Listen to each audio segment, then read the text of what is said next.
Hi, I'm Nicole. Naila, one more time for her. Thank you. So thank you for this incredible, dynamic, sometimes hard to watch film. And I think, one of the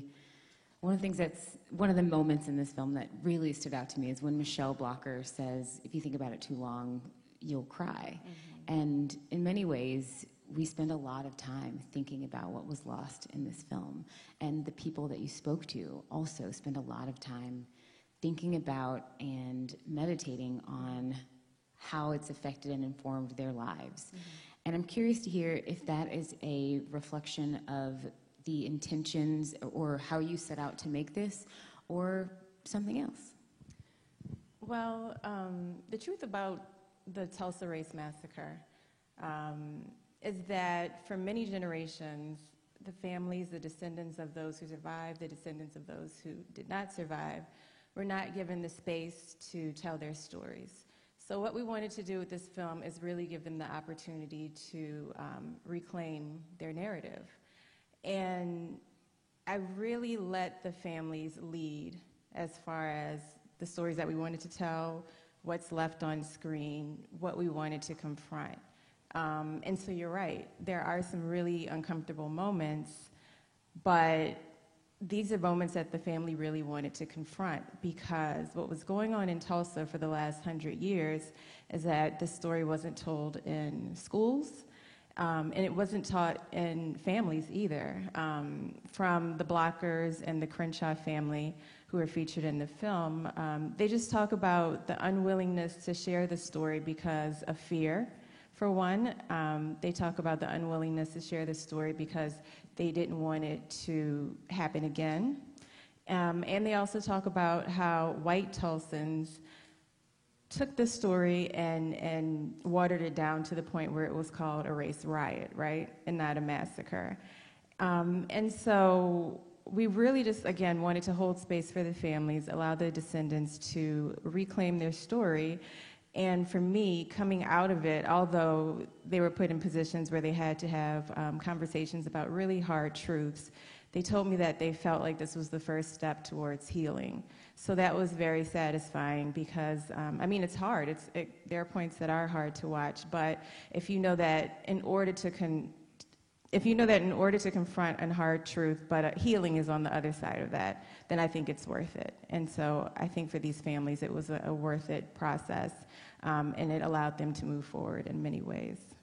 Absolutely. And I feel like, as the audience, we're processing not only what happened and our own ignorance in terms of unlearning, relearning, and now being confronted with images of what happened and hearing the voices of people that were there and survived. And I am curious about, what is should we take respite or relief in knowing that this is a part of their process and their processing of this experience and moment? Should you take relief? I felt encouraged when I heard that it was a part of their healing process. Because I hoped that is what we were doing here and what was happening, and it was healing, empowerment, all of that. So I think, there should be some relief. And Byron, I love Byron, by the way. He's so young and wise beyond his 24 years. But, he talks about back then what Lula went through, and he said, people said she died from heartbreak or she went crazy. They didn't have the words then to talk about what she went through, and it was really trauma. That's how she died. And so I think the fact that we have to continue to tell these stories and get to the truth of them, especially at a time like now when we have those words and we have a deeper understanding of the impact that all of these hardships that Black people have had to endure. So I think there should be some relief in knowing that we have the vocabulary and a deeper understanding.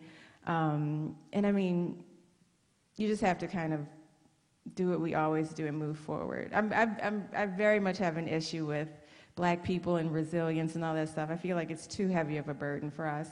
Unfortunately, that's where we often find ourselves. So should you find relief that there's healing? Yes. But I mean, at the same time, it's not the most fulfilling, I have to just honestly say, yeah. One of the other really interesting things about your film is that we learn about people today. We don't. The film doesn't spend all of its time looking at the past. It's looking at the descendants of people who went through this. And I'm curious. You know, I've asked you this several times off camera, or not on stage. But I am wondering. You know, in your experience and in your relationships with the people that you feature. Did you feel or see, or was any of that sort of relationship to that legacy still visible in their lives today? Well, in talking to Byron, his family is very successful. His grandfather, or great-grandfather, Dado, became a teacher, and then his daughter became an optometrist, and you saw Byron's mother in there, Byron and his mom talking. His mom is a dentist, and Byron is a musician. So they have great success, but one thing he says was he does think that the Tulsa Race Massacre and the fact that they were not able to successfully rebuild because of certain policies that were put in place after the massacre, because they couldn't get any insurance aid. Because of all of those things, he does feel like the entrepreneurial spirit in his family died off, and no one has really pursued being kind of a business owner since then. As far as the Blocker family goes, they're also very successful. Jacqueline is an attorney, and she works with, I can't remember the name of the organization, but it is Oklahoma for Criminal Justice Reform. And then Michelle is what we call a master storyteller. And I was like, a master storyteller? How do I become that? But she is like a certified master storyteller, and she's an actress, and she is a playwright. So these are families that are successful. And imagine if they were able to keep those family businesses. Imagine if that wealth was able to be carried down through the generations, just where they would be. And so when I look at us as a people, I mean, I think Black people are amazing. We're dynamic. We're smart. We're innovative. So many things. And so just imagine if there weren't all of these policies put in place to purposely stop our progress. You know, where would we be? What is the takeaway or your hope for not only the impact of this film, but for the audiences that bear witness to it? I think Tulsa, what happened in the Greenwood District, is just one story of many throughout the U.S. I know in New Orleans there was a riot. That's where I'm from. I'm sorry, not a riot, a massacre. See, we got to unlearn some things. And this happened throughout the country. And so I hope that people go and really look back and dig up these stories and tell their stories. I think is it Amanda Ruff, the journalist with the program on Peacock? She was talking about these Black towns. Amber Ruff, there we go. She was talking about these Black towns that had been drowned. I mean, you know, there's so much of these stories out there. So I really hope that we can bring those stories to life and then begin the process of reclaiming our narratives and then reclaiming our property, is what I hope. So we are both Southern girls from Louisiana and Texas, and I'm curious to hear how your upbringing and your life experience informs how you executed this and how you brought in that kind of like kitchen table warmth. Yeah, I mean, I loved filming with the families because they just reminded me of my family, especially the three women. I love that. And I love that we were talking about two women entrepreneurs in this film.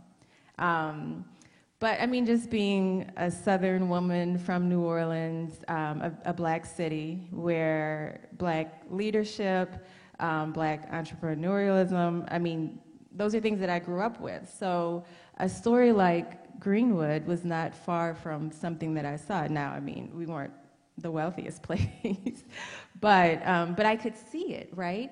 And so I just wanted to really celebrate that joy. The things that growing up in New Orleans and not having to constantly think, what do white people think of me? I grew up in a very black world. So for me, there weren't very many limits as far as that goes. And I felt like I could connect to what the Greenwood District was, what Black Wall Street was. So, and celebrate that with the families. And you really do see their vulnerability and honesty and comfort with you and whoever else was behind the camera and making it possible to shoot such spectacularly gorgeous footage. Tell me a little bit about the intention of who was on your production team and how that informed being able to tell a Black story. Right. Well, I have to say thank you to Carol Ann and Transform Films. They told me from the onset that they wanted to have an all-Black crew. And I think that's very important when telling Black stories, especially of sensitive subject matter. I've been on sets when I have had a white crew behind the camera, and I can feel the protagonists of my story feel uncomfortable because they're talking about sensitive issues, because they're talking about issues of race, and they don't want to offend the person on the other side of the camera. But that's not their burden. And so when you have an all-Black crew, you don't encounter those types of things. I think people feel like they can just be a bit more forthcoming, honest, and raw. And that's what happened. And I didn't know that the families felt that way. Well, I assumed that they would. But I didn't know that it made such a huge deal to them until after in panels. Jacqueline was like, oh my God, I was so happy that I could just kind of be relaxed with this entirely Black crew. I didn't feel like I had to edit myself. So again, thank you to Transform for making sure that they did that, but we had Black DP, Black sound, Black everything, all Black everything. So it was it was, I yes. love it. I love it. And it was fun, you know. You know, I really think as filmmakers, it is one of those things that you, as a Black filmmaker and telling Black stories, that you think about and also kind of have to like juggle and manage your own emotional and mental health, but also being in rooms that are very rarely intentional about creating a safe space for subjects, especially Black subjects. How do you manage and navigate being immensely invested in the stories that you're telling and also preserving yourself while taking on such emotional projects? It can be tough, again, especially when you're asking people to kind of just bare their souls. Again, I just try and follow their lead and let them talk about what they want to discuss. I don't push too much. I try not to overstep boundaries, because then that just doesn't make me feel good. I think my purpose is just to be a vessel that can help them tell their stories, but it's their stories. So again, it's directing, but in a way where I'm just kind of making sure the story flows, but allowing them to really have their voice. And for me, I wanted to be very intentional about this film and doing that because, like I said, for 100 years, and that's, we're not adding anything to it. It's literally 100 years. These families were not able to rightfully tell their stories. So we just wanted to hold space for them to do that. What are some of the things that you learned that didn't make it into the film? Well, Jacqueline Blocker, like I said, she works in criminal justice reform. She was really drawing this line from Black Wall Street being the most prosperous community, Black community in all of America, to now being one of the most incarcerated places in America. And how does that happen 100 years later, right? It's by design. But that didn't make it into the film. But I thought that was a very important point because people need to see that Black Wall Street, the Tulsa Race Massacre, what happened that day, the effects are still with us, and they can continue to be with us unless we really work to turn this thing around. But I think that's a very striking effect of what happened. It wasn't just the loss of a town. It wasn't just the loss of some businesses. Of course, it was the loss of lives, but it was also the loss of freedoms and opportunity for Black community, I think, for the Black community in the Greenwood district of Tulsa. I think, one of the other things that is so interesting about this film is access. And so I'm curious to hear, how did you find them? And, what are the things that played into developing the kind of relationship that allowed them to be so vulnerable with you? Well, it's very interesting. So we had an associate producer on the film, Vashni Karin. She's also a filmmaker herself. She has this film called You Can't Stop Spirit. It was just at Black Star. But she happened to be friends with Byron. And so when we were trying to just hire an AP. And it's funny, she knew my cousin. She went to Xavier in New Orleans. Yeah, this is very serendipitous.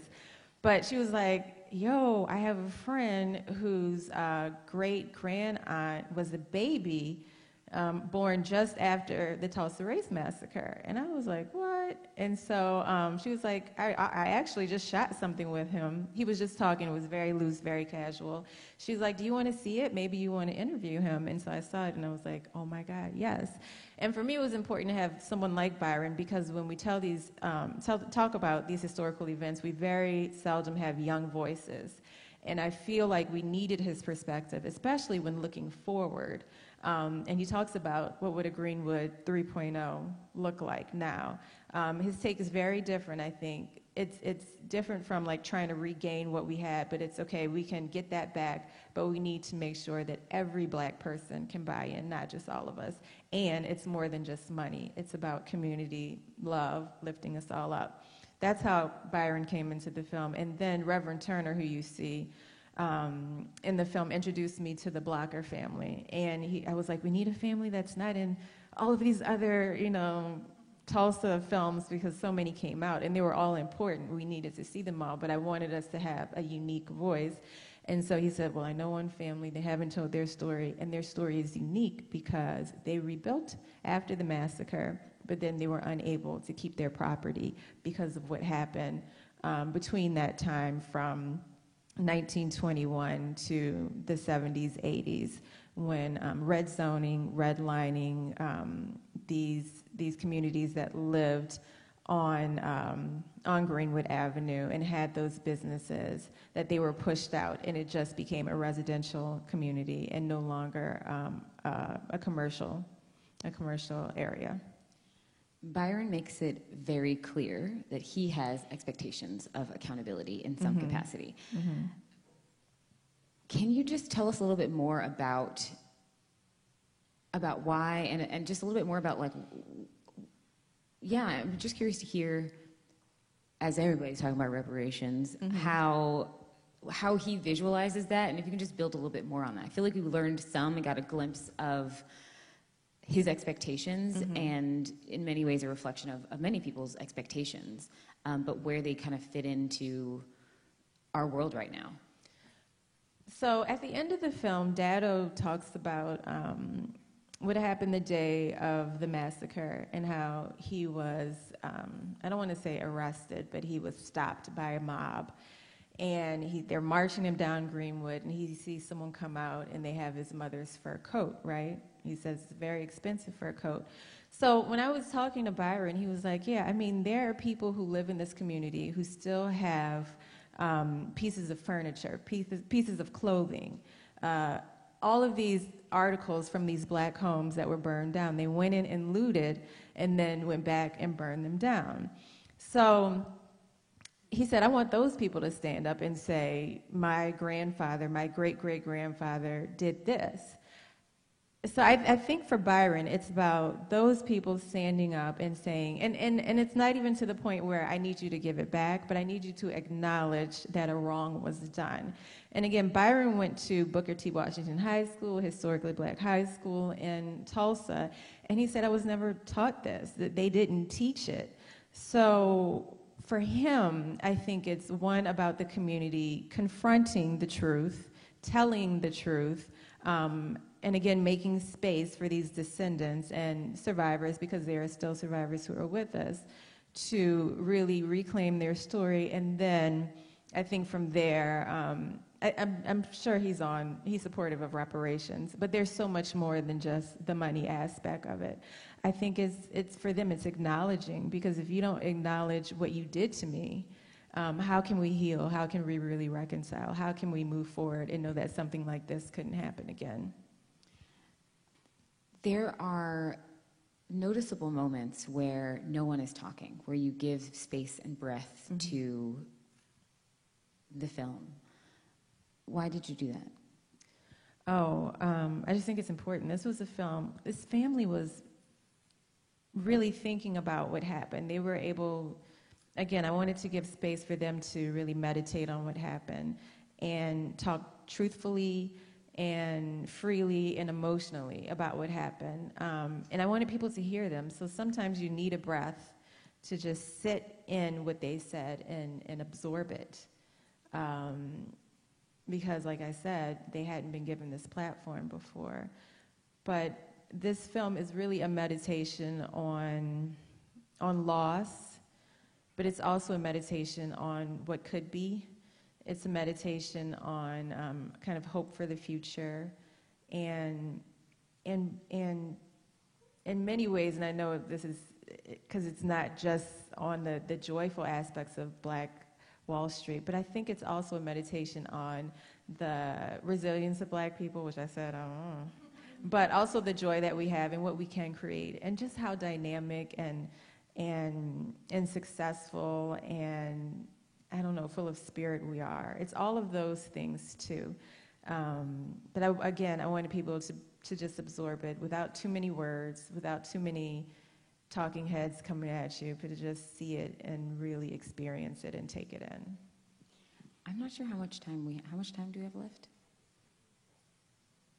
Okay, well, I mean, I could keep going.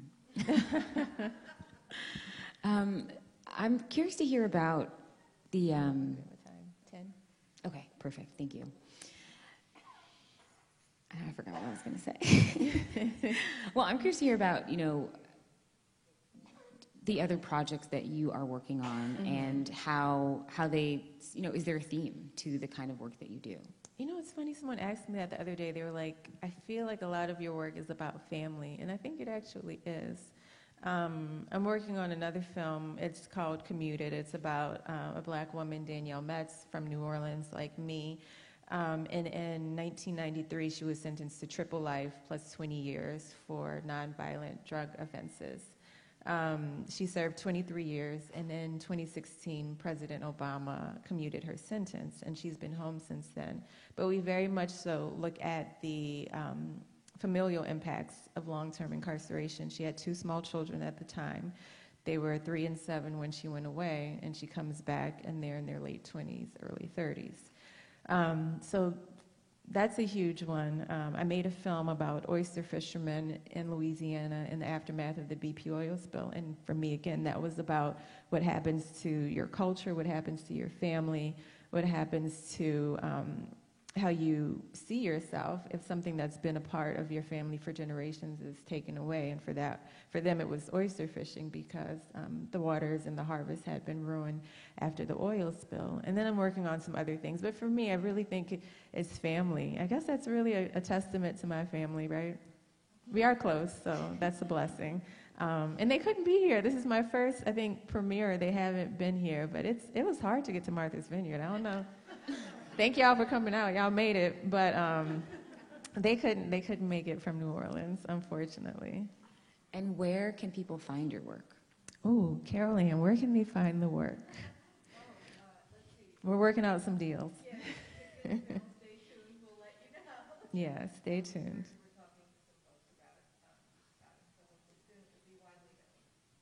So if you didn't hear that, hopefully soon it will be widely available. I think we do have some more festival stops that we're figuring out now, but those haven't been announced, so again, can't say anything yet. Yeah. But if people want to have a screening in their community, they can reach out to Odyssey Impact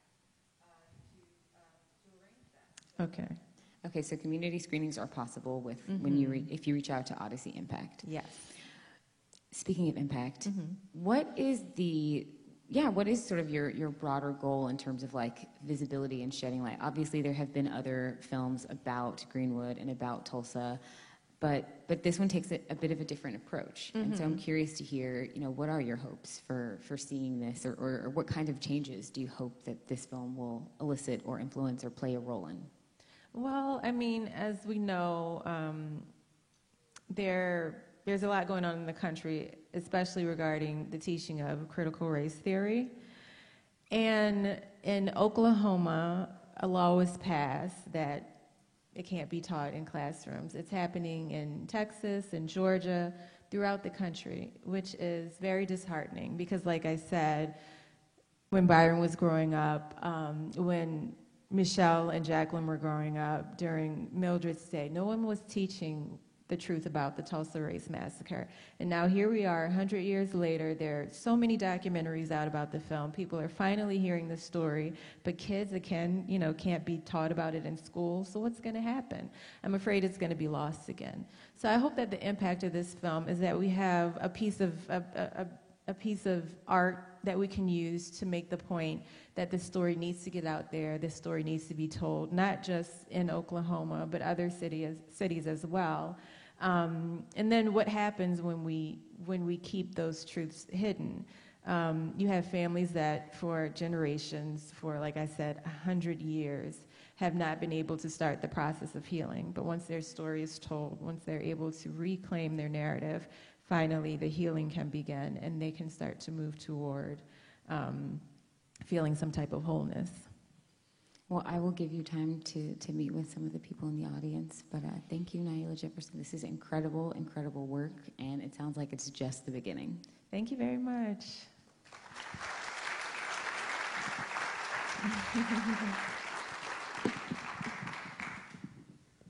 If there are any questions, we're free to take them if you would like. Yeah. Hello.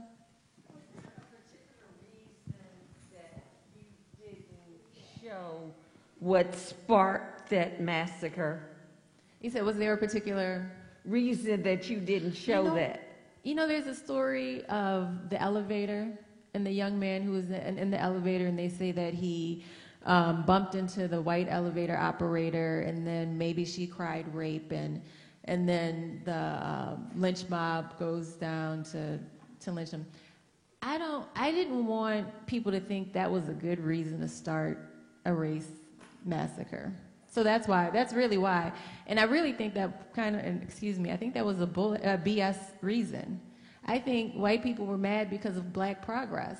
So that's my reasoning for putting it in there. That's my reasoning for why the massacre happened. And Reverend Turner talks about that. He talks about how successful black people were. He talks about all the businesses they had, the patents that they applied for, and he says white people were mad. That's why the massacre occurred. So I mean, we can go with this story about someone cried rape, maybe that led to it, but there were probably so many other things that happened that led to the massacre. But I think at the core, it was hate. It was hate and seeing this black community being so successful. I just want to chime in and say, I do think it is a really interesting conversation about being intentional, especially as black filmmakers with a sense of responsibility around what narratives you give credence to and credit to. And it sounds like a really intentional point of the picture and story being bigger than what is attributed as the spark. Yeah, absolutely. I mean, again, if other people have included it in their film, and I think that's fine. But I feel like it gives the white mob a reason. They did this because they were protecting this woman. No. We still have a few minutes. Mm-hmm. I see you with the cap on. Hello. Hi, I really appreciate your work so much. It does spark healing. And it's a real story that's still hitting home to so many communities. I don't think people realize that this kind of massacre happened 300 different times in 300 different places and cities throughout America. So this was very intentional, and so are the repercussions of it. I appreciate, this is kind of a comment more so, but I think that the film is an art space that holds space for people to begin speaking about it and healing. However, I think that the off-camera work is still there, and we really do have to rebuild in solidarity to each other, as some of the characters in the film mentioned. And some of the, one last comment is that I have a problem with language like someone else must acknowledge what they did, or someone else must do something for us to heal and move forward. And whenever we give someone else the power to educate us and to do all those things for us, it will never take place, because all of these results are intentional. You know, all of this socioeconomic parasitical behavior in every community where, you know, someone else is running our stores in our community, teaching our children all up and down every ghetto street is not a mistake. You know, everyone but us. So, including here in Martha's Vineyard, I had to make some very conscious decisions on where I was shopping, because I realized so many of the businesses catering to us seasonally are owned by other races of people, like, you know, Asian people, whatever, which is fine, but you know what I mean, very purposefully. And yet, so that's a comment I want to make, and I really appreciate your film, and I really encourage everyone in the audience to look at the off-screen actions that must still be taken, so that so we're not constantly in this space, but that we're rebuilding, because other people are certainly doing that and haven't forgotten. Thank you. Thank you. We have time for one more question. Just one more.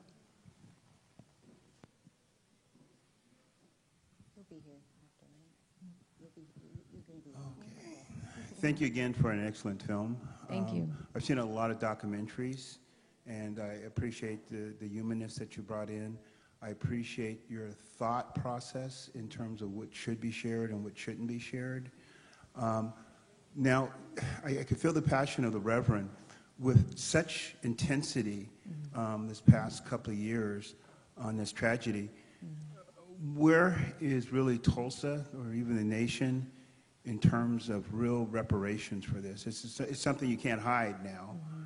You know, you can't say it was so far in the past.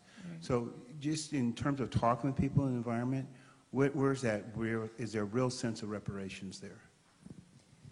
Oh, that's tough. And I have to be completely honest. I'm not sure, but I feel like because it was the centennial, the conversation was amplified. And I think right now we just have to see how long people will continue to really pay attention, how serious the politicians in Tulsa are.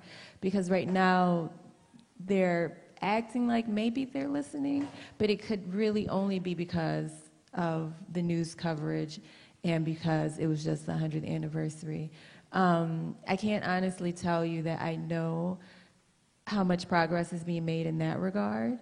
But I know there are organizations like Justice for Greenwood. If you follow them, they could tell you. But I think that would just be a quick kind of look on the internet or follow them on their social media, and they could keep you up to date with the true progress of what's going on as far as reparations. But I can tell you the truth. A family like the Blockers, they're not a part of the lawsuit, at least right now, because they're not very hopeful for it. I think the same with Byron's family, too. They were in an earlier lawsuit, but, you know, nothing happened. So we'll see. Yeah. Thank you so much, Naira. Thank you. Thank you all.